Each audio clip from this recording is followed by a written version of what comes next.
우리나라 법이 누굴 지키라고 있는지 알아? 잘 사는 우리 같은 사람들 지키라고 있는 게 법이야. 너 같은 거지 같은 애들 지키라고 있는 법이 아니라니까? 차가운 철창, 형광등 불빛 아래 한 여자가 바닥에 쭈그리고 앉아 있었습니다. 임신 6개월, 불룩한 배를 두 손으로 감싼 채 그녀는 떨고 있었죠. 괜찮아, 괜찮을 거야. 작게 중얼거리는 목소리가 유치장 안을 맴돌았습니다. 이곳은 경찰서 유치장. 하지만 그녀는 아무 죄도 짓지 않았습니다. 단지 잘못된 집안으로 시집갔을 뿐이었죠. 벽에 기댄 채 천장을 올려다본 그녀의 눈에서 눈물이 흘러내렸습니다. 어떻게 이럴 수가. 겨우 몇 시간 전까지만 해도 그녀는 강남 한복판 고급 저택에 있었습니다. 명문가의 며느리. 누구나 부러워할 자리였죠. 그런데 지금은 철창 아니었습니다. 엄마. 그녀는 배를 쓰다듬으며 속삭였습니다. 복도에서 발소리가 들렸습니다. 그녀는 고개를 들었지만 아무도 오지 않았습니다. 다시 고요만이 찾아왔죠. 그녀는 무릎을 끌어안고 몸을 떨었습니다. 오늘의 이야기 시작 전에 잠시만 구독 버튼을 눌러주세요. 댓글로 시청하고 계신 곳을 알려주시면 감사한 마음을 담아 인사드리겠습니다. 그럼 이야기 바로 시작하겠습니다. 석 달 전, 서울 강남 청담동 한복판에 자리 잡은 대저택. 높은 담장 안쪽으로 잘 정돈된 정원과 분수대가 보였습니다. 3대째 이어진 명문가의 저택이었죠. 거실, 크리스털 샹들리에가 빛나는 넓은 공간에서 한 여자가 소파에 앉아 있었습니다. 임신 6개월의 며느리 이지우. 그녀는 조심스럽게 차를 마시고 있었습니다. 지우야. 맞은편에서 시어머니가 불렀습니다. 50대 중반의 우아한 외모. 고급 한복을 입은 그녀는 찻잔을 내려놓으며 말했죠. 차 마시는 자세가 그게 뭐니? 죄송합니다. 지우는 허리를 바로 세웠습니다. 시어머니는 고개를 저었습니다. 너도 이제 이 집 며느리야. 밖에 나가면 우리 가문을 대표하는 사람이 되는 거라고. 네. 말투부터 걸음걸이, 앉는 자세, 먹는 속도까지 전부 신경 써야 해. 알겠니? 지우는 고개를 끄덕였습니다. 시어머니는 미소를 지었죠. 우리 집안은 3대째 명문가야. 그런 집안의 며느리가 됐다는 게 얼마나 큰 영광인지 알아? 지우는 대답하지 못했습니다. 너는 선택받은 거야. 이 자리는 아무나 앉을 수 있는 자리가 아니거든. 그 말에 지우는 작게 고개를 숙였습니다. 앞으로 내가 하나하나 가르쳐 줄 테니까 잘 따라와. 네. 그때 현관문이 열리는 소리가 들렸습니다. 남편 민우가 퇴근한 모양이었죠. 다녀왔습니다. 민우는 거실로 들어서며 인사했습니다. 32살의 단정한 외모. 그는 양복 차림으로 엄마 옆에 앉았습니다. 민우 왔구나. 회사는? 네, 괜찮았어요. 시어머니는 아들을 보며 웃었습니다. 민우는 지우를 힐끗 쳐다봤지만 아무 말도 하지 않았습니다. 저녁 식사 시간. 넓은 식탁에 음식이 차려졌습니다. 지우는 시어머니 맞은편에 앉아 조심스럽게 수저를 들었습니다. 지우야, 수저 드는 법 좀 봐. 네. 손목에 힘을 빼. 그렇게 꽉 쥐면 보기 안 좋아. 지우는 수저를 다시 잡았습니다. 그리고 밥 먹을 때 소리 내지 마. 품위 있게 먹어야 해. 네. 식사 내내 시어머니의 시선이 지우에게 고정돼 있었습니다. 숟가락을 들 때마다, 반찬을 집을 때마다, 물을 마실 때마다 모든 동작이 감시받는 기분이었죠. 민우는 그저 밥을 먹을 뿐 아무 말도 하지 않았습니다. 식사가 끝나고 거실에서 시어머니와 민우의 대화가 들렸습니다. 민우야, 지우 좀 잘 가르쳐. 네. 아직 배울 게 많아. 내가 옆에서 도와줘야지. 네, 알겠습니다. 지우는 그 말을 들으며 가슴이 답답했죠. 밤, 침실에서 지우는 배를 쓰다듬으며 누워 있었습니다. 민우가 옆에 누웠습니다. 여보, 지우가 조심스럽게 불렀습니다. 응, 어머님이 좀 심하신 것 같아. 민우는 한숨을 쉬었습니다. 엄마가 원래 그래. 우리 집안이 워낙 엄격하니까. 하지만 참고 넘어가. 시간 지나면 괜찮아질 거야. 지우는 더 이상 말하지 못했습니다. 민우는 등을 돌리고 누웠죠. 어둠 속에서 지우는 천장을 바라봤습니다. 눈물이 핑 돌았지만 참았습니다. 참아야 해 아기 때문에라도. 그렇게 첫날 밤이 지나갔습니다. 다음 날 아침, 시어머니는 지우를 거실로 불렀습니다. 오늘부터 제대로 가르쳐 줄게. 걸음걸이부터 시작하자. 일어나봐. 지우는 자리에서 일어났습니다. 시어머니는 지우의 걸음을 지켜보며 고개를 저었죠. 아니야, 그렇게 걸으면 안 돼. 보폭을 좁게, 허리는 곧게 펴고. 지우는 다시 걸었습니다. 발소리가 너무 커. 조용히 걸어야 해. 명문가 며느리는 소리 없이 움직여야 한다고. 지우는 발걸음을 조심스럽게 옮겼습니다. 그래, 그렇게 해. 매일 연습해. 몸에 배야 해. 네. 오후가 되자 시어머니는 지우에게 차 대접하는 법을 가르쳤습니다. 찻잔을 놓을 때는 소리가 나면 안 돼. 살짝 내려놓는 거야. 지우는 찻잔을 조심스럽게 내려놓았습니다. 그리고 차를 따를 때는 팔꿈치를 몸에 붙여. 동작이 우아해 보여야 해. 네, 어머님. 저녁 무렵 지우는 방에 돌아와 침대에 쓰러졌습니다. 온몸이 무거웠죠. 배가 불러서 허리도 아팠지만 쉴 수가 없었습니다. 이게 정상인 걸까? 지우는 배를 쓰다듬으며 눈을 감았습니다. 그날 밤 민우에게 다시 말을 꺼냈습니다. 여보, 나 좀 힘들어. 뭐가? 어머님이 하루 종일 이것저것 시키셔서. 민우는 한숨을 쉬었습니다. 엄마가 원래 그래. 완벽주의 성향이 있으셔. 하지만 임신 중인데. 그래서 더 조심해야지. 아기 낳고 나면 더 바빠질 텐데. 지우는 말문이 막혔습니다. 민우는 핸드폰을 보며 말했죠. 참고 넘어가. 시간 지나면 익숙해져. 지우는 더 이상 아무 말도 하지 않았습니다. 그저 배를 감싸 안고 어둠 속에서 눈물을 흘렸죠. 엄마 보고 싶어? 하지만 친정에 연락할 수도 없었습니다. 시어머니가 핸드폰까지 감시했으니까요. 그렇게 지우의 지옥 같은 나날이 시작됐습니다. 같은 시각, 서울 남대문 시장 한쪽 골목, 과일 가게 앞에서 한 여자가 사과를 닦고 있었습니다. 강은주 55살. 그녀는 낡은 앞치마를 두르고 과일을 정리하고 있었죠.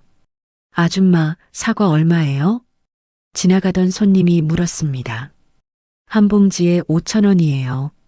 싱싱해요. 은주는 웃으며 대답했습니다.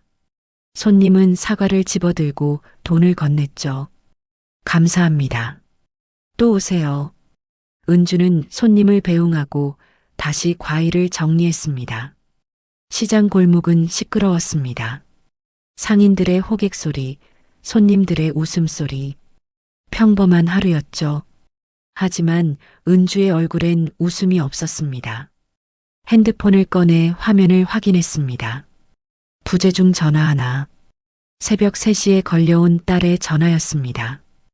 은주는 한숨을 쉬었습니다. 지우가 왜 새벽에? 다시 전화를 걸었지만 연결되지 않았습니다. 따르릉. 여보세요? 은주가 급하게 받았습니다. 엄마. 딸 지우의 목소리였습니다. 지우야. 새벽에 전화했더라. 무슨 일 있어? 아니, 아무것도 아니야. 목소리가 낮았습니다. 뭔가 숨기는 듯한 톤이었죠. 정말? 목소리가 이상한데? 엄마, 나 괜찮아. 그냥 잠이 안 와서 그랬어. 임신 중인데 새벽에 전화하면 어떡해. 몸은 괜찮고? 응, 괜찮아. 짧은 대답이었습니다. 시댁에선 잘 지내? 응. 어머님은? 잘해주셔. 지우의 대답은 점점 짧아졌습니다. 은주는 뭔가 이상함을 느꼈죠. 지우야, 혹시, 엄마, 나 바빠. 끊을게. 잠깐만. 뚝. 전화가 끊겼습니다. 은주는 핸드폰을 바라보며 미간을 찌푸렸습니다. 뭔가 이상해. 예전에 지우는 전화 통화를 좋아했습니다. 엄마와 1시간씩 이야기하는 것도 부족해 했죠. 하지만 요즘은 달랐습니다. 통화는 점점 짧아지고 목소리엔 힘이 없었습니다. 은주는 SNS를 확인했습니다. 지우의 계정, 마지막 게시물은 1달 전이었습니다. 그 이후로 아무것도 올라오지 않았죠. 댓글도 좋아요도 없었습니다. 왜 갑자기? 은주는 문자를 보냈습니다. 지우야, 엄마야. 힘든 일 있으면 언제든 말해. 알았지? 한참 후 답장이 왔습니다.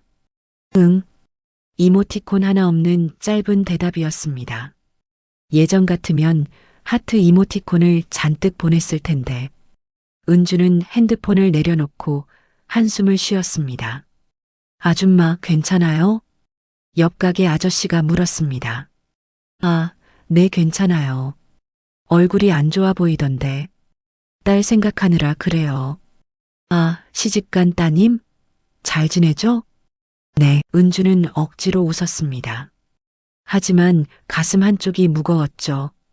저녁 무렵, 은주는 가게 문을 닫고 집으로 돌아갔습니다. 좁은 원룸. 그녀는 소파에 앉아 핸드폰을 들여다봤습니다. 지우와의 통화 기록을 확인했습니다. 1달 전까지만 해도 매일 통화했습니다. 하지만 최근 일주일은 달랑 3통뿐이었죠. 그것도 전부 은주가 먼저 걸었습니다. 왜 이러는 거야? 은주는 딸의 사진을 꺼내봤습니다. 결혼식 날 찍은 사진. 환하게 웃고 있는 지우의 모습이었습니다. 그런데 요즘은 그 웃음이 보이지 않았죠. 은주는 사진을 내려놓고 천장을 올려다봤습니다. 설마 무슨 일 있는 건 아니겠지? 불안한 마음이 커졌습니다. 그날 밤, 은주는 잠을 이룰 수가 없었습니다. 새벽 2시, 핸드폰 화면을 켰습니다. 지우에게 문자를 보냈죠. 지우야, 자니? 엄마는 못 자겠네. 너무 걱정돼서. 답장은 오지 않았습니다. 은주는 핸드폰을 꼭 쥐고 눈을 감았습니다. 다음 날 아침, 은주는 다시 가게 문을 열었습니다.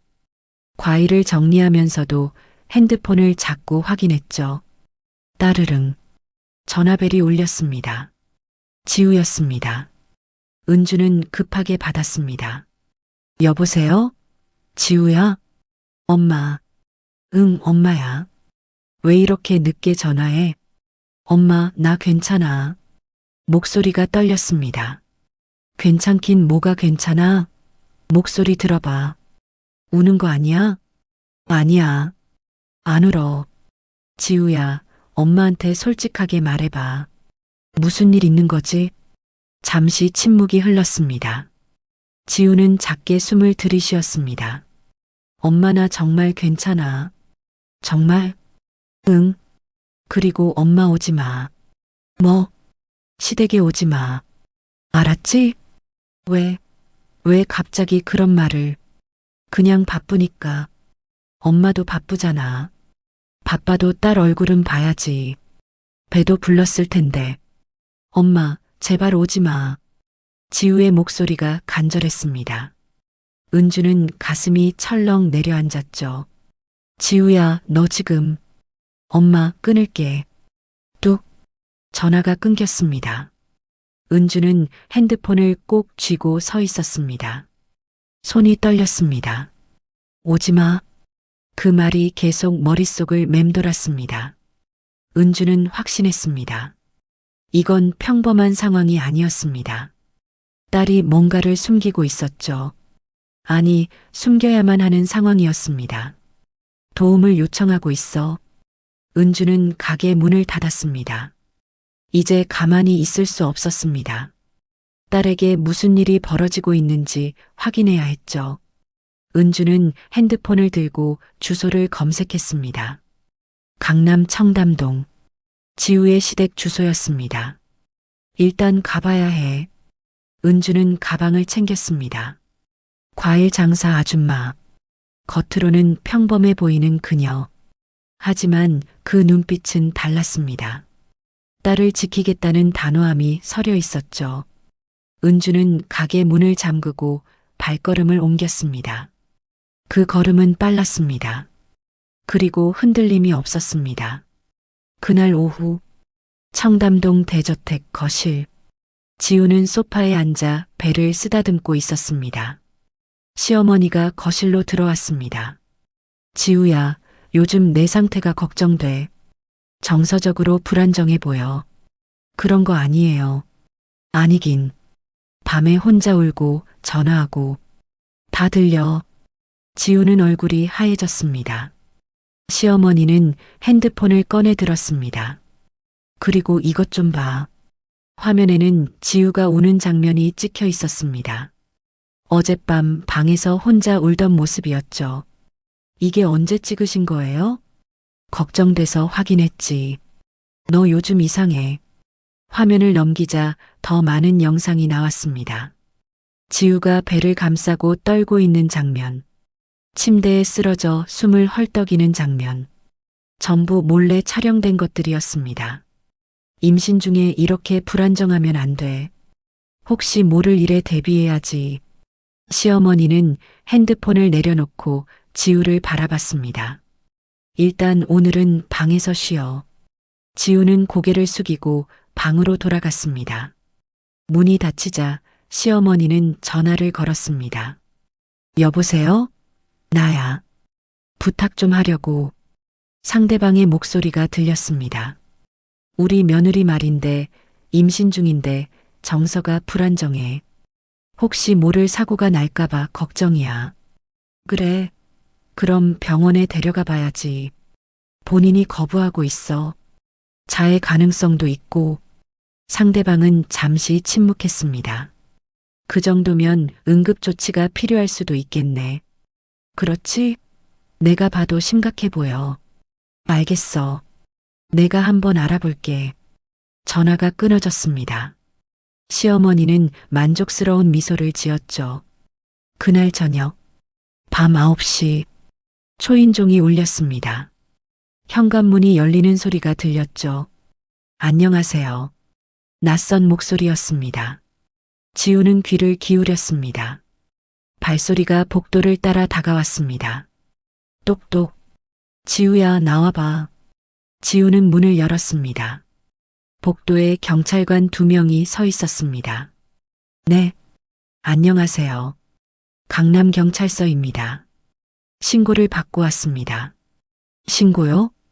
네. 임신부 보호를 위한 조치입니다. 지우는 시어머니를 바라봤습니다. 어머님, 이게 무슨... 따라가 봐. 내 상태 확인하는 거야. 경찰관이 다가왔습니다. 같이 가시죠. 간단한 조사만 하면 됩니다. 저는 아무것도 안 했어요. 알고 있습니다. 하지만 절차상 확인이 필요해서요. 지우는 뒤로 물러섰습니다. 싫어요. 저 안 갈래요. 부인, 협조해 주세요. 전 괜찮다고요. 시어머니는 경찰관에게 눈빛을 보냈습니다. 봐요. 저렇게 불안정해요. 제가 얼마나 걱정했는지. 경찰관은 지우의 팔을 잡았습니다. 부인, 저항하시면 안 됩니다. 놓아요. 진정하세요. 아기 생각해서라도. 지우는 멈췄습니다. 눈물이 쏟아졌습니다. 제발. 시어머니는 한숨을 쉬었습니다. 저러니까 걱정이 되는 거 아니겠어요? 지우는 끌려가듯 현관으로 향했습니다. 문을 나서는 순간 뒤를 돌아봤습니다. 시어머니는 차가운 미소를 짓고 있었죠. 경찰차에 탔습니다. 차는 출발했습니다. 지우는 창밖을 바라보며 눈물을 흘렸습니다. 강남경찰서에 도착했습니다. 조사실로 안내됐습니다. 신고 내용 확인하겠습니다. 경찰관은 서류를 펼쳤습니다. 임신부가 자해 가능성이 있고 정서적으로 불안정하다는 신고가 들어왔습니다. 그런 거 아니에요. 증거 영상도 있습니다. 태블릿에 시어머니가 찍은 영상들이 보였습니다. 이건 제가 온 게 맞지만 자해하려던 게 아니에요. 그럼 왜 오신 겁니까? 그냥 힘들어서요. 경찰관은 서류에 뭔가를 적었습니다. 신고인은 태아와 주변인을 해칠 가능성도 있다고 했습니다. 말도 안 돼요. 진정하세요. 경찰관은 전화를 받았습니다. 잠시 통화를 하더니 고개를 끄덕였습니다. 혹시 모를 사고 방지를 위해 응급 분리 조치를 하겠습니다. 뭐라고요? 조사 편의상 유치장에서 하룻밤 머물러 주셔야겠습니다. 유치장이요? 제가 무슨 죄를 지었다고요? 죄를 지은 게 아닙니다. 보호 목적입니다. 이건 말이 안 돼요. 지우는 자리에서 일어났지만 다리에 힘이 풀렸죠. 따라오세요. 유치장으로 향했습니다. 철창문이 열렸습니다. 안은 좁고 어두웠습니다. 들어가세요. 지우는 천천히 안으로 들어갔습니다. 딸그락. 철창문이 닫혔습니다. 경찰관은 떠났습니다. 지우는 바닥에 주저앉았습니다. 차가운 바닥이 온몸으로 전해졌죠. 배를 감싸 안았습니다. 미안해, 정말 미안해. 눈물이 쏟아졌습니다. 형광등 불빛이 깜빡였습니다. 밤은 깊어갔습니다. 지우는 벽에 기대 앉아 천장을 올려다봤습니다. 엄마. 입술을 떨며 중얼거렸습니다. 하지만 아무도 대답하지 않았습니다. 그저 철창 너머로 복도의 불빛만 보일 뿐이었죠. 지우는 배를 쓰다듬으며 작게 노래를 불렀습니다. 자장가였습니다. 아기에게 들려주는 노래. 하지만 목소리는 떨렸습니다. 그렇게 밤을 새웠습니다. 임신부가 철창 안에서 보낸 긴 밤이었습니다. 다음 날 아침, 유치장 철창문이 열렸습니다. 이지우 씨, 나오세요. 경찰관이 불렀습니다. 지우는 몸을 일으켰습니다. 온몸이 뻐근했죠. 밤새 바닥에서 잔 탓이었습니다. 조사실로 가겠습니다. 지우는 경찰관을 따라 복도를 걸었습니다. 조사실 문이 열렸습니다. 책상 너머로 형사 한 명이 앉아 있었습니다. 앉으세요. 지우는 의자에 앉았습니다. 형사는 서류를 펼치며 말했습니다. 어제 신고 내용 확인하겠습니다. 본인 상태에 대해 말씀해 보세요. 지우는 입술을 깨물었습니다. 기회였습니다. 저는 시댁에서, 네, 말씀하세요. 시댁에서 학대당했습니다. 형사의 손이 멈췄습니다. 학대요? 네.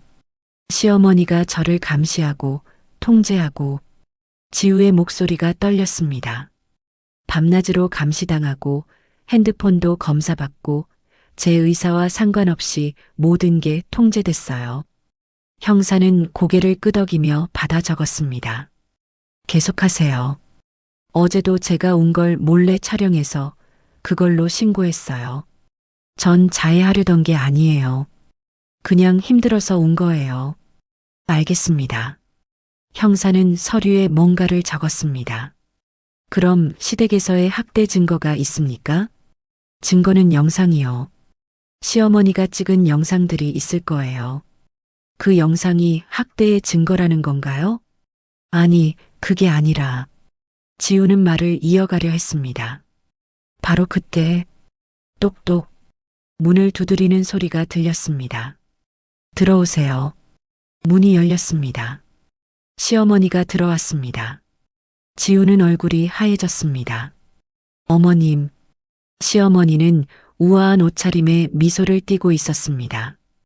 형사는 자리에서 일어났습니다. 오셨습니까?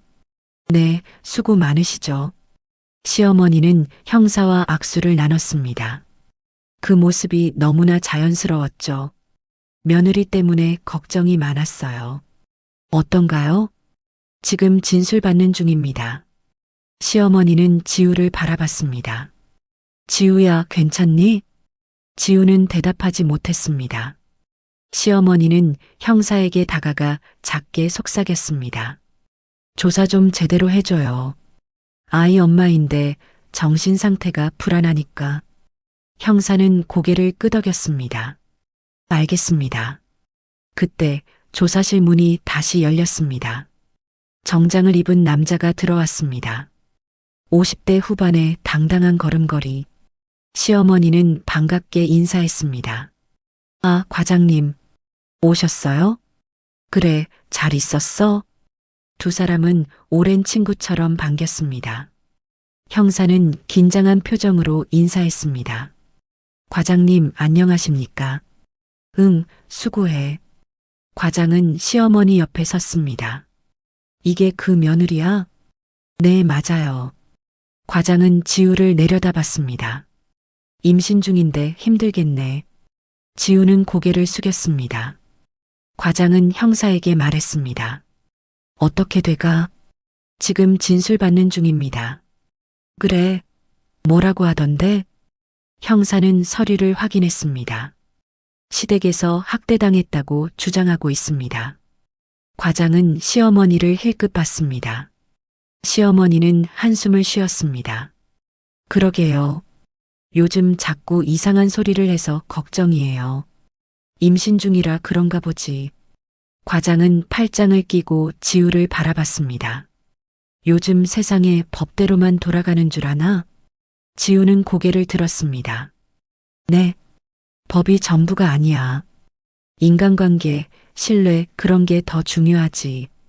과장은 형사에게 눈빛을 보냈습니다. 그렇지? 네, 맞습니다. 형사는 고개를 끄덕였습니다. 지우는 입술을 떨었습니다. 저는 진짜로. 진정해요. 시어머니가 지우의 손을 잡았습니다. 지우야, 너 지금 흥분한 거야. 임신 중이라 그래. 아니에요. 전 흥분한 게 아니에요. 지우의 목소리가 커졌습니다. 과장은 형사를 바라봤습니다. 봐, 저러잖아. 네. 형사는 서류에 뭔가를 적었습니다. 지우는 울음을 터뜨렸습니다. 제발 제 말 좀 들어주세요. 저는 정말. 이지우 씨, 진정하세요. 형사가 말했습니다.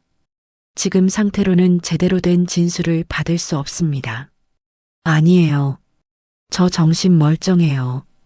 흥분 상태로 기록하겠습니다. 안 돼요. 지우는 자리에서 일어났습니다.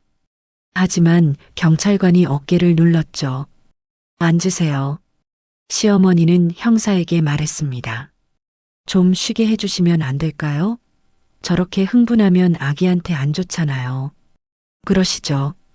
일단 유치장에서 진정하시고 다시 조사하겠습니다. 안 돼요. 저 다시 유치장 안 가요. 지우는 발버둥 쳤습니다. 하지만 경찰관이 팔을 잡았습니다. 가시죠. 나요. 나달라고요. 지우는 끌려갔습니다. 조사실 문이 닫혔습니다. 시어머니는 형사에게 미소를 지었습니다. 수고하셨어요. 며느리가 저래서 죄송해요. 아닙니다. 이해합니다. 과장도 형사의 어깨를 두드렸습니다. 잘 처리해. 알았지? 네, 과장님. 두 사람은 조사실을 나갔습니다. 복도를 걸으며 시어머니가 말했습니다. 고마워요, 과장님. 뭘? 우리 사이인데. 덕분에 마음이 놓이네요. 걱정 마. 내가 알아서 할 테니까. 시어머니는 만족스러운 표정을 지었습니다. 한편 유치장. 지우는 다시 철창 안에 갇혔습니다. 바닥에 주저앉아 울었습니다. 왜 아무도 제 말을 안 믿어주는 거죠? 눈물이 멈추지 않았습니다. 철창 너머로 경찰관들이 지나갔습니다. 하지만 아무도 지우를 쳐다보지 않았죠. 그녀는 투명 인간이 된 것 같았습니다. 배를 쓰다듬으며 작게 중얼거렸습니다. 엄마 제발 도와줘. 하지만 그 목소리는 철창 안에 갇혀 있었습니다. 아무도 듣지 못했습니다. 지우는 벽에 머리를 기대고 눈을 감았습니다. 절망이 온몸을 감쌌죠. 이곳에서 나갈 수 있을까? 아기를 지킬 수 있을까? 모든 게 불확실했습니다. 그렇게 또 하루가 지나갔습니다. 같은 시각, 강남경찰서 민원실, 은주가 창구 앞에 서 있었습니다. 면회 신청하러 왔습니다. 누구 면회하시려고요? 딸이요. 이지우. 경찰관은 컴퓨터를 확인했습니다. 이지우 씨는 현재 면회가 불가능합니다. 왜요? 제가 친엄마인데요. 조사 중이라서요. 죄송합니다. 은주는 창구를 두드렸습니다. 조사 중이면 더 면회해야 하는 거 아닌가요? 임신부예요, 우리 딸. 규정상 안 됩니다. 규정이 뭔데요? 엄마가 딸 보겠다는데. 죄송하지만 안 된다고 하셨습니다. 은주는 눈을 크게 떴습니다. 누가요? 신고인 측에서요. 면회 시 본인이 더 불안정해질 수 있다고. 은주는 숨이 막혔습니다. 신고인이 누군데 그런 결정을. 더 이상은 말씀드릴 수 없습니다. 경찰관은 창구를 닫았습니다. 은주는 그 자리에 서서 주먹을 쥐었습니다. 이게 말이 돼? 민원실을 나와 복도를 걸었습니다. 어디선가 목소리가 들렸습니다. 그 며느리 말이야. 완전히 정신 나간 것 같더라. 시어머니가 명문가 부인이라더라. 경찰서장이랑도 친하고. 은주는 걸음을 멈췄습니다. 복도 모퉁이에서 경찰관 2명이 이야기하고 있었죠. 아무튼 조심해야 할 사람들이야. 건드리면 안 돼. 그래도 임신부를 유치장에. 쉿, 조용히 해. 들리면 어쩌려고. 두 경찰관은 사라졌습니다. 은주는 그 자리에 서서 입술을 깨물었습니다. 명문가 경찰서장과 친분. 경찰서를 나왔습니다. 해가 지고 있었습니다.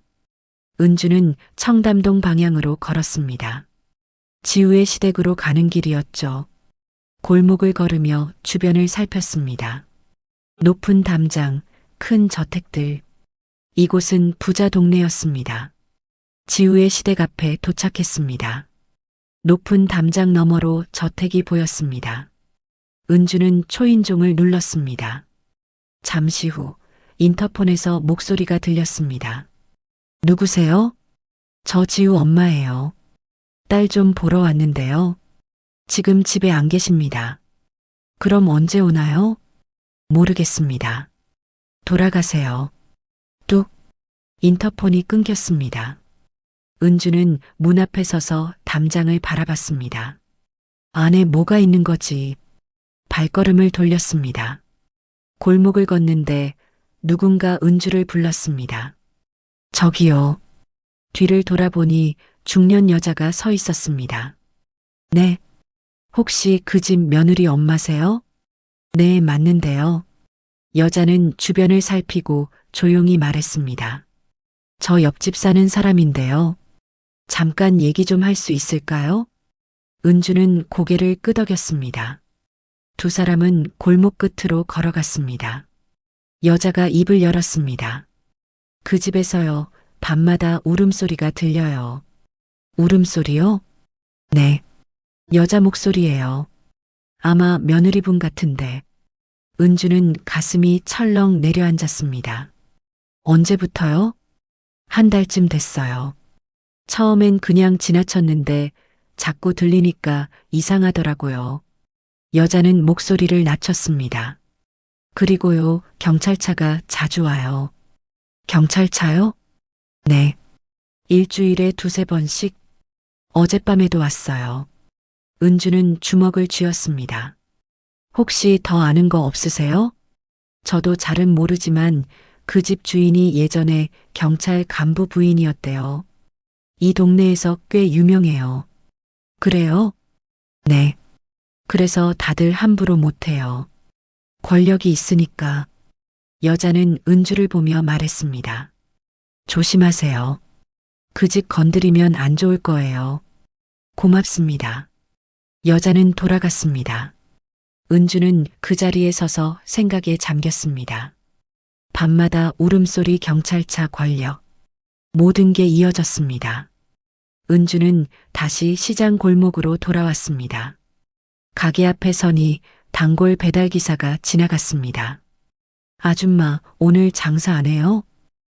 잠깐 나갔다 왔어.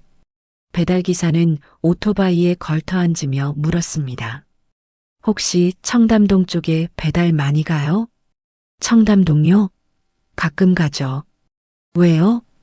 거기 큰 저택 있잖아요. 담장 높은 집. 아, 거기요. 알죠.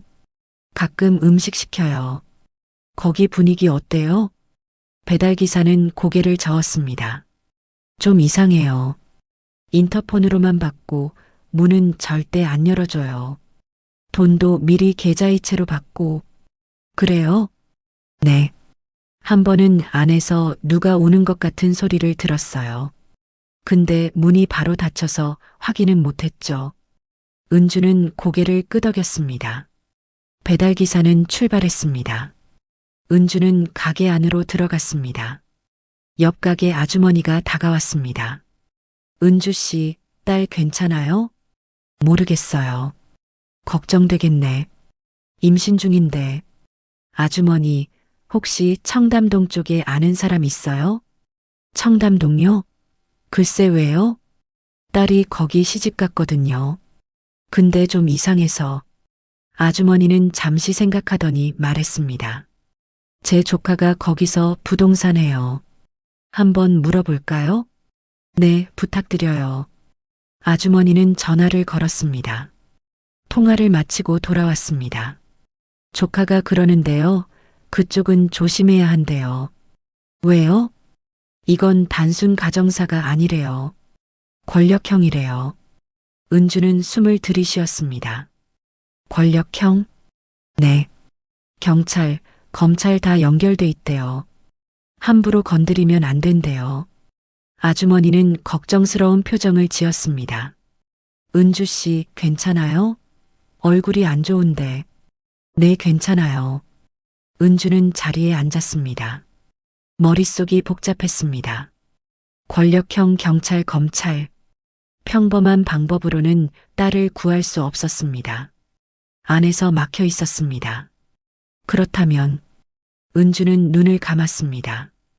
판 자체를 바꿔야 해. 눈을 떴습니다. 그 눈빛은 달라져 있었습니다. 더 이상 평범한 과일 장사 아줌마가 아니었죠. 은주는 핸드폰을 꺼냈습니다. 오랜만에 누르는 번호였습니다. 전화를 걸었습니다. 신호음이 울렸습니다. 여보세요? 상대방의 목소리가 들렸습니다. 은주는 낮게 말했습니다. 나야. 일 좀 부탁할게. 무슨 일인데? 청담동에 있는 집 하나 조사 좀 해줘. 자세히. 알겠어. 언제까지? 빠르면 빠를수록 좋아. 오케이. 전화가 끊어졌습니다. 은주는 핸드폰을 내려놓고 창밖을 바라봤습니다. 해가 완전히 졌습니다. 어둠이 내렸죠. 하지만 은주의 눈빛은 어둠보다 깊었습니다. 기다려, 지우야. 엄마가 곧 갈게. 은주는 자리에서 일어났습니다. 이제 움직일 시간이었습니다. 이틀 후, 은주는 청담동 골목에 서 있었습니다. 손에는 서류 봉투가 들려 있었죠. 전화로 부탁했던 조사 결과였습니다. 집 구조도, 거주자 명단, 주변 증언들, 모든 게 담겨 있었습니다. 은주는 시댁 맞은편 카페로 들어갔습니다. 창가 자리에 앉아 저택을 관찰했습니다.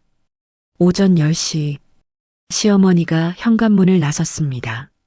고급 승용차가 대기하고 있었죠. 차는 출발했습니다. 지금이야. 은주는 카페를 나와 골목으로 갔습니다. 담장을 따라 걸으며 주변을 살폈습니다. 뒷문이 보였습니다. 배달원이 자주 사용하는 길이었죠. 초인종을 눌렀습니다. 네, 택배요. 주문한 거 없는데요. 여기 맞는데요. 이지우 씨 댁? 잠깐만요. 문이 열렸습니다. 가정부로 보이는 여자가 나왔습니다. 택배가 뭔데요? 은주는 빈 상자를 내밀었습니다. 가정부가 상자를 받아드는 순간 은주는 안으로 들어갔습니다. 이게 뭐예요? 죄송합니다. 딸 좀 찾아야 해서요. 은주는 복도를 따라 집 안으로 걸어갔습니다. 가정부가 따라왔습니다. 지금 뭐 하시는 거예요? 나가세요. 제 딸 어디 있어요? 여기 없어요. 은주는 거실로 들어갔습니다. 넓은 공간, 크리스털 샹들리에 고급 가구들, 모든 게 완벽하게 정돈돼 있었습니다. 너무 완벽했죠. 은주는 주변을 둘러봤습니다. 사진들이 벽에 걸려 있었습니다. 시어머니, 남편, 가족 사진들. 하지만 며느리의 사진은 단 한 장도 없었습니다. 흔적이 없어. 은주는 복도를 따라 방들을 확인했습니다. 첫 번째 방, 문을 열자 침실이 나타났습니다. 깔끔하게 정리된 침대. 하지만 여기도 지우의 흔적은 없었죠. 두 번째 방, 서재였습니다. 책장, 책상, 의자. 역시 지우의 물건은 보이지 않았습니다. 세 번째 방, 문고리를 잡는 순간 잠겨 있었습니다. 여기 뭐가 있어요? 가정부가 소리쳤습니다. 거기는 안 돼요. 열쇠 있죠? 없어요. 주인 어르신만 갖고 계세요. 은주는 복도를 돌아 다른 방으로 향했습니다. 끝 방 문을 열었습니다. 작은 방이었습니다. 창문은 가려져 있고 침대 하나만 덩그러니 놓여 있었죠. 은주는 안으로 들어갔습니다. 침대 밑을 확인했습니다. 구겨진 휴지 몇 장이 보였습니다. 은주는 주워 펼쳤습니다. 피가 묻어 있었습니다. 마른 피였습니다. 은주는 숨을 들이쉬었습니다. 이건 옷장을 열었습니다. 안에는 옷이 몇 벌 걸려 있었습니다. 찢어진 소매, 얼룩진 옷깃, 지우의 옷이었습니다. 은주는 옷을 꺼내 들었습니다. 손이 떨렸습니다. 구석에 쓰레기통이 보였습니다. 은주는 다가가 안을 들여다봤습니다. 약 봉지들이 버려져 있었습니다.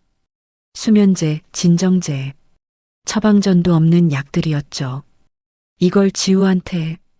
가슴이 뜨거워졌습니다. 은주는 방을 나왔습니다.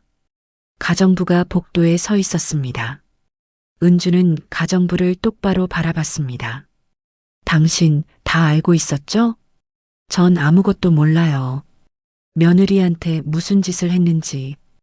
가정부는 시선을 피했습니다. 전 시키는 일만 했어요. 제 딸이 여기서 뭘 당한 거예요? 밤마다 울었어요. 뭐라고요? 방에 갇혀서 울었어요. 나오지도 못하게 하고 밥도 제대로 안 주고. 가정부는 눈물을 글썽였습니다. 전 정말 어쩔 수 없었어요. 은주는 숨이 막혔습니다. 갇혀서 울었다고? 가정부가 조용히 말했습니다. 어르신이 곧 오실 거예요. 빨리 나가세요. 은주는 고개를 들었습니다. 아니, 안 나가요. 증거 더 찾을 거예요. 은주는 다시 복도를 걸었습니다. 잠긴 방 앞에 섰습니다. 문고리를 3개 잡아당겼습니다. 여전히 열리지 않았죠. 은주는 뒤로 물러섰습니다. 그리고 어깨로 문을 밀었습니다. 쾅! 문이 흔들렸습니다. 다시 한번 쾅! 문이 열렸습니다. 안은 어두웠습니다. 은주는 불을 켰습니다. 그 순간 숨이 멎었습니다. 작은 방, 창문은 판자로 막혀 있고 바닥엔 담요 한 장, 벽에는 긁힌 자국들이 가득했습니다. 은주는 천천히 안으로 들어갔습니다. 구석에 물병 하나가 놓여 있었습니다. 빈 물병이었죠. 은주는 무릎을 꿇었습니다. 바닥을 만졌습니다. 차갑고 딱딱한 바닥. 여기서 지우가 눈물이 흘러내렸습니다. 은주는 주먹을 쥐었습니다. 이건 교육이 아니었습니다. 며느리를 가르치는 게 아니었습니다. 감금이었습니다. 학대였습니다. 은주는 자리에서 일어났습니다. 눈물을 닦았습니다. 더 이상 울지 않았습니다. 분노가 눈물을 삼켰죠. 은주는 방을 나왔습니다. 가정부가 떨고 있었습니다. 은주는 핸드폰을 꺼냈습니다. 사진을 찍었습니다. 감금방, 피 묻은 휴지, 약 봉지, 찢어진 옷, 모든 걸 기록했습니다. 현관 쪽에서 소리가 들렸습니다. 차 소리였습니다. 시어머니가 돌아온 것이었죠. 가정부가 소리쳤습니다. 어르신이에요. 빨리 나가세요. 은주는 고개를 저었습니다. 아니요. 만날 거예요. 뭐라고요? 이제 끝낼 때가 됐으니까요. 은주는 거실로 걸어갔습니다. 현관문이 열렸습니다. 시어머니가 들어왔습니다. 두 사람의 시선이 마주쳤습니다. 시어머니는 미간을 찌푸렸습니다. 당신 누구야? 은주는 차분하게 대답했습니다. 지우 엄마예요. 뭐? 시어머니의 얼굴이 굳었습니다. 은주는 한 걸음 다가갔습니다. 제 딸 어디 있어요? 시어머니는 가방을 내려놓으며 코웃음을 쳤습니다. 딸이 경찰서에 있다는 거 모르세요? 알아요. 당신이 신고했다는 것도. 그럼 경찰서로 가시지. 왜 여길 왔어요? 은주는 핸드폰을 들어 보였습니다. 화면에는 방금 찍은 사진들이 있었습니다. 이게 뭔지 설명 좀 해주시죠. 시어머니의 얼굴이 변했습니다. 긴장이 흘렀습니다. 폭풍 전의 고요였습니다. 거실에 긴장이 흘렀습니다. 시어머니는 은주가 든 핸드폰을 바라봤습니다. 화면 속 사진들, 감금방, 피 묻은 휴지, 약 봉지들. 이게 어떻게... 시어머니의 목소리가 떨렸습니다. 은주는 핸드폰을 내렸습니다. 제 딸 당장 풀어주세요. 무슨 소리예요? 딸은 지금 경찰서에. 그것도 당신이 꾸민 거잖아요. 은주는 한 걸음 더 다가갔습니다. 불법 감금, 학대, 약물 투여. 전부 증거 확보했어요. 시어머니는 코웃음을 쳤습니다. 증거요? 그게 무슨 소용이 있을까요? 무슨 뜻이죠? 이 동네가 어떤 곳인지 아세요? 여기선 법보다 사람이 먼저예요. 시어머니는 소파에 앉으며 다리를 꼬았습니다. 경찰도, 검찰도, 변호사도 다 제 사람들이에요. 당신 같은 사람이 뭘 할 수 있겠어요? 은주는 시어머니를 바라봤습니다. 정말 그렇게 생각하세요? 당연하죠. 당신은 그냥 시장에서 과일 파는 사람 아니에요? 시어머니는 비웃었습니다. 신분도 모르고 덤비네요. 은주는 핸드폰을 꺼냈습니다. 전화를 걸었습니다. 뭐 하는 거예요? 시어머니가 물었습니다. 신호음이 울렸습니다. 여보세요? 상대방의 목소리가 들렸습니다. 은주는 낮게 말했습니다. 나 강은주야. 미래그룹 회장. 시어머니는 눈을 크게 떴습니다. 뭐라고요? 은주는 계속 말을 이었습니다. 청담동 위치 보냈어.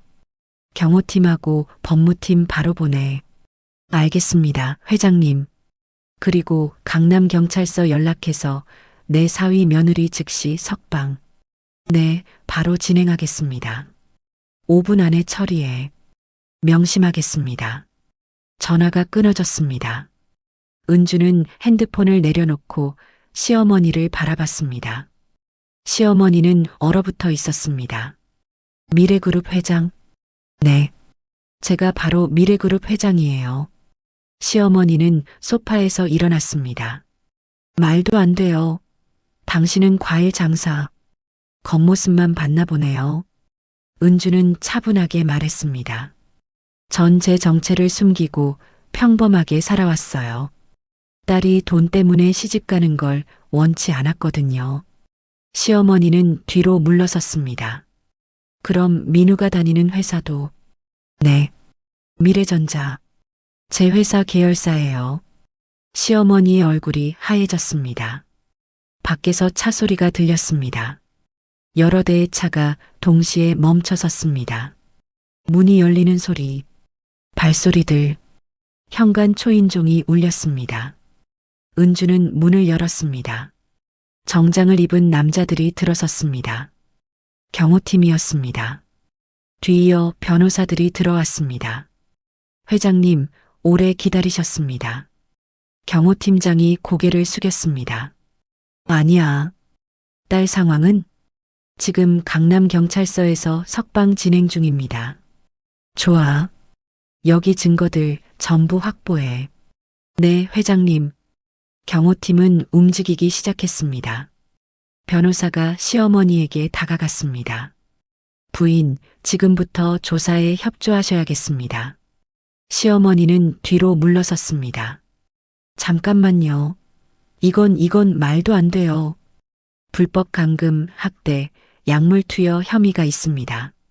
변호사는 서류를 펼쳤습니다.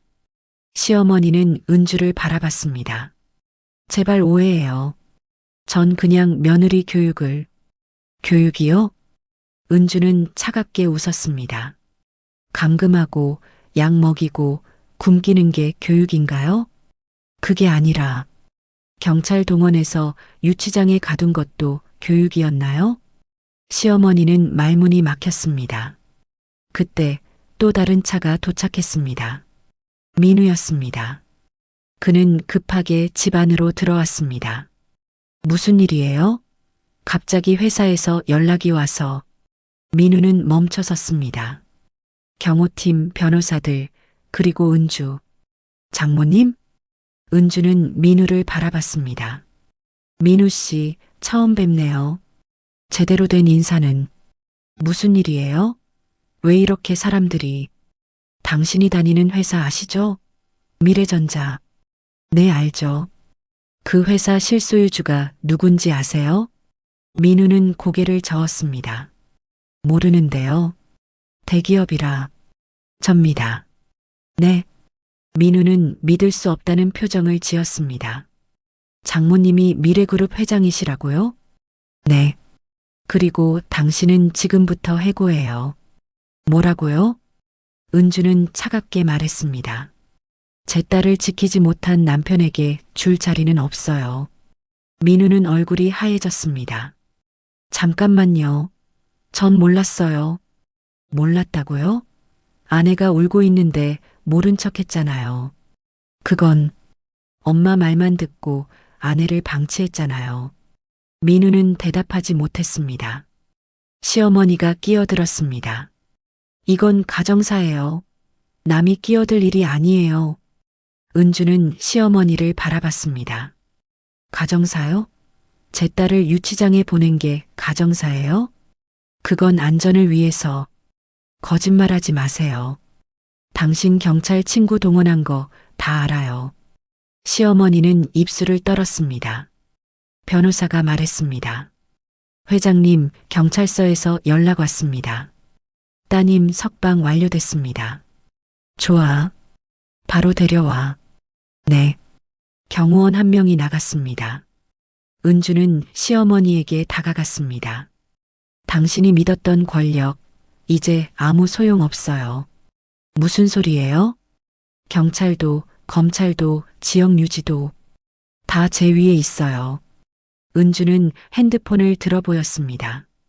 한 통하면 끝나요. 알겠어요? 시어머니는 뒤로 물러섰습니다. 무릎에 힘이 풀렸습니다. 소파에 주저앉았죠. 이럴 수가. 시어머니가 믿어왔던 모든 게 무너졌습니다. 경찰 간부 친구, 지역 유지로서의 위치, 명문가라는 자부심, 모든 게 한순간에 사라졌습니다. 은주 앞에서는 아무것도 아니었습니다. 민우도 마찬가지였습니다. 자신이 다니던 회사의 진짜 주인이 장모였다는 사실, 그동안 자신이 얼마나 무지했는지 깨달았죠. 엄마, 민우는 시어머니를 불렀습니다. 하지만 시어머니는 대답하지 않았습니다. 그저 멍하니 바닥을 바라볼 뿐이었죠. 현관문이 열렸습니다. 지우가 경호원의 부축을 받으며 들어왔습니다. 엄마, 지우는 은주를 보자마자 달려왔습니다. 은주는 딸을 끌어안았습니다. 지우야, 괜찮아. 이제 괜찮아. 엄마. 지우는 은주의 품에서 울었습니다.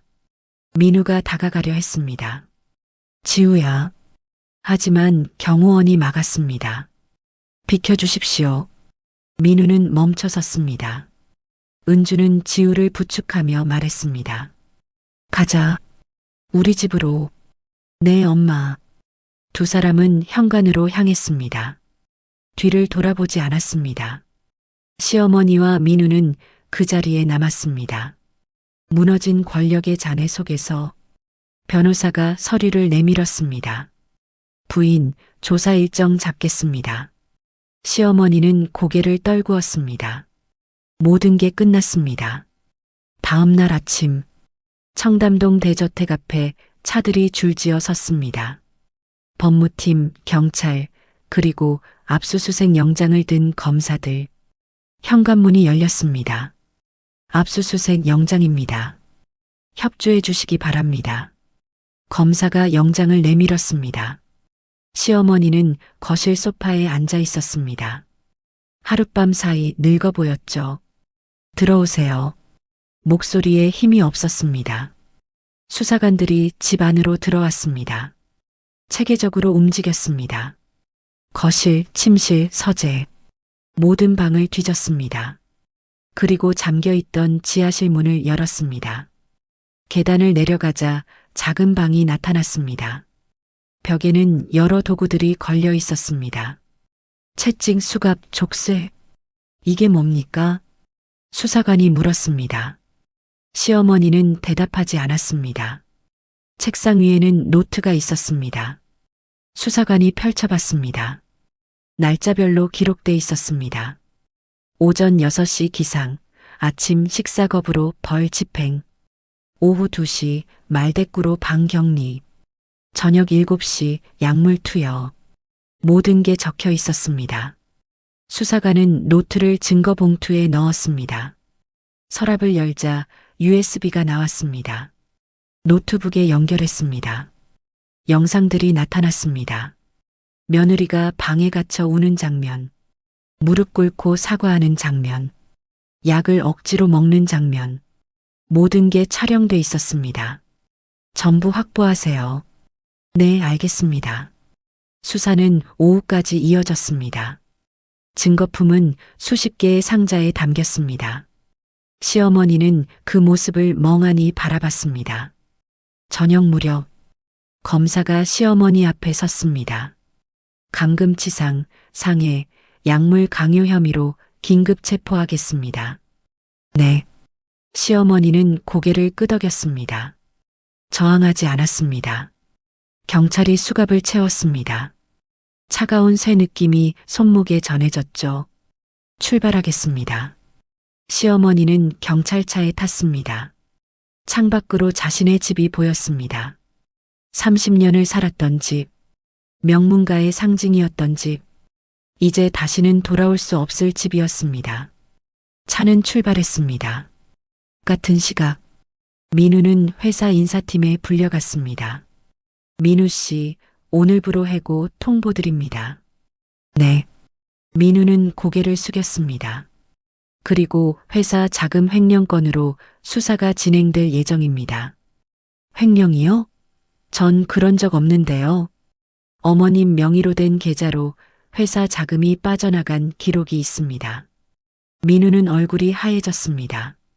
그건 제가 한 게 아니에요. 수사 과정에서 밝혀지겠죠. 일단 조사에 협조하시기 바랍니다. 민우는 사무실을 나왔습니다. 박스 하나에 짐을 담았습니다. 사진 액자, 메모장, 볼펜 몇 자루. 그게 전부였습니다. 엘리베이터를 타고 내려왔습니다. 로비를 걸어 나가는데 동료들이 수군거렸습니다. 저 사람 장모가 회장이었는데 해고됐대. 진짜? 뭘 잘못했길래? 아내 학대 방치했다던데. 민우는 고개를 들지 못했습니다. 회사 밖으로 나왔습니다. 햇빛이 눈부셨습니다. 하지만 앞길은 보이지 않았죠. 일주일 후 청담동 대저택 앞에 경매 공고가 붙었습니다. 강제 경매 물건. 입찰 기간은. 지나가는 사람들이 사진을 찍었습니다. 여기 그 집 아니야? 뉴스에 나온. 맞아. 며느리 학대한 집. 명문가라더니 완전 사기였네. 소문은 빠르게 퍼졌습니다. 명문가의 이미지는 완전히 무너졌습니다. 이제는 그저 범죄자의 집으로 기억될 뿐이었죠. 한편 대학병원 산부인과. 지우는 침대에 누워 있었습니다. 임신 9개월. 배가 많이 불러 있었습니다. 은주가 옆에서 손을 잡아줬습니다. 엄마 아파. 조금만 참아. 곧 끝나. 의사가 말했습니다. 힘주세요. 지우는 온 힘을 다해 밀어냈습니다. 잘하고 있어요. 조금만 더. 엄마. 응, 엄마 여기 있어. 힘내. 마지막 힘을 쥐어짰습니다. 아기의 울음소리가 들렸습니다. 축하합니다. 건강한 딸입니다. 의사가 아기를 안아 올렸습니다. 지우는 울었습니다. 기쁨의 눈물이었습니다. 엄마 우리 딸이에요. 응 그래. 우리 손녀. 은주도 눈물을 닦았습니다. 아기는 지우의 품에 안겼습니다. 작고 따뜻한 생명이었습니다. 안녕, 우리 아가. 지우는 아기를 내려다봤습니다. 모든 고통이 잊혔습니다. 이 순간을 위해 버텼구나. 그렇게 생각하니 눈물이 또 흘렀죠. 이름은 뭐로 지을까? 은주가 물었습니다. 희망이요. 이희망. 좋은 이름이다. 네. 제게 희망이 된 아이니까요. 지우는 아기를 꼭 안았습니다. 우리 희망이 엄마가 꼭 지켜줄게. 아기는 지우의 품에서 잠들었습니다. 평화로운 얼굴이었습니다. 한 달 후, 남대문 시장 골목. 은주는 다시 과일 가게 앞에 서 있었습니다. 사과를 닦고 배를 정리하고 평범한 하루였습니다. 아줌마 사과 주세요. 손님이 왔습니다. 네, 여기요. 5,000원이에요. 감사합니다. 손님은 웃으며 갔습니다. 옆 가게 아저씨가 말을 걸었습니다. 은주 씨, 딸은 괜찮아요? 네, 이제 건강해졌어요. 아기도 잘 크고 있고요. 다행이네요. 그때 걱정했는데. 고마워요. 덕분에 잘 이겨냈어요. 은주는 웃었습니다. 평범한 웃음이었습니다. 하지만 그 웃음 속에는 강함이 있었죠. 딸을 지켜낸 엄마의 강함. 권력보다 사랑을 선택한 강함. 해가 저물었습니다. 은주는 가게 문을 닫았습니다. 집으로 돌아가는 길. 핸드폰이 울렸습니다. 여보세요? 엄마, 나 지우야. 응, 지우야. 저녁 먹었어? 응. 희망이가 오늘 처음으로 웃었어. 진짜? 엄마도 보고 싶다. 주말에 올게. 엄마 가게로. 그래, 기다릴게. 전화를 끊었습니다. 은주는 하늘을 올려다봤습니다. 별이 빛나고 있었습니다. 잘했어, 은주야. 스스로에게 말했습니다. 권력으로 이긴 게 아니었습니다. 사랑으로 이긴 것이었습니다. 딸을 향한 엄마의 사랑. 그게 가장 큰 힘이었습니다. 은주는 발걸음을 옮겼습니다. 시장 골목을 걸으며 생각했습니다. 세상에는 두 가지 힘이 있습니다. 권력과 사랑. 권력은 사람을 짓밟지만 사랑은 사람을 일으켜 세웁니다. 지금까지 사연 빛나는 밤이었습니다. 감사합니다.